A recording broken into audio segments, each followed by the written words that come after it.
Good morning, guys. Today we're going to talk about how to read a clock and how to tell time on a clock. And you should have already watched the Learn Zillion video about that, but we're going to practice, and I'm going to show you how I would practice and do this, and then I'll give you some time to practice on your own. So you can see we have a clock here, and I'm sure you already know, but a clock has 12 hours on it. So you can see it starts at the 12 and goes all the way around until you get back to the 12. And then there are little tick marks in between each of those numbers. The numbers represent the hour, and then the little tick marks in between represent the minutes in that hour. And there are 60 minutes in an hour. So if I counted every single one of those tick marks, I would count up to 60. But when we're using the clock, we don't have to count every single one of those tick marks, and I'm going to show you how to do that. So when I look at a clock, I first start by looking at the hour hand, and the hour hand is the shorter hand here. So I can see right now that this hour hand is in between the 1 and the 2. So we have to figure out, is it going to be 1 o'clock or is it 2 o'clock? Well, unless this hour hand is exactly on the 2 or a little bit past, it's not quite yet 2 o'clock. So we would say it's 1 o'clock, but then I can look at this minute hand and see that, it's getting pretty close to that 2 o'clock mark. But since it's not quite on that 2 o'clock yet, we're going to say it's 1 o'clock.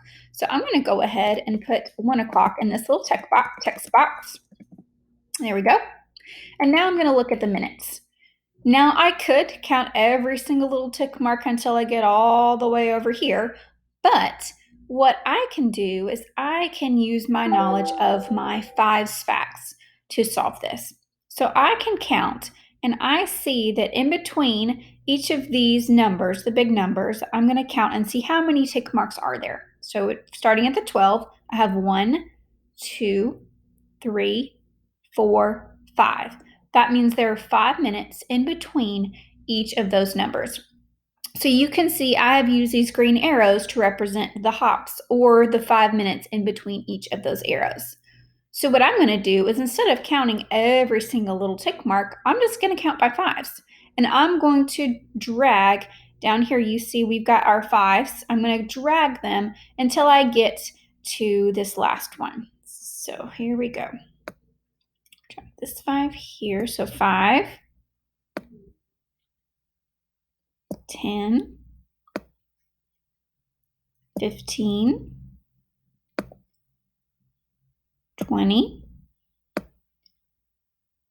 25, 30, 35, 40, 45. Okay, so I can see that that's my last big jump, but my minute hand is a little bit past this 9, or the 45. So what I'm going to do now is I've counted by 5s until I got to 45, and now I'm going to count those individual little tick marks. So past 45, it looks like it goes 2 little tick marks past. So I'm at 45 at the 9. So the next tick mark would represent 46. I'm going to draw a little there. And then that last one would represent 47.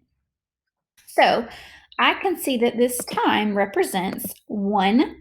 So I'm going to put 47 minutes right there. Another way to look at this is, I know you guys have learned, most of you have learned your 5 facts by now, so I can also look and see, okay, I know that the minute hand is a little bit past the 9.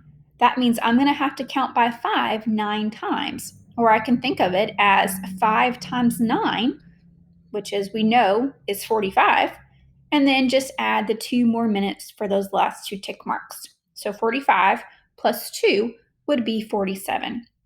So this clock shows 1:47. So now on the next slide, it will be your turn to do the same thing.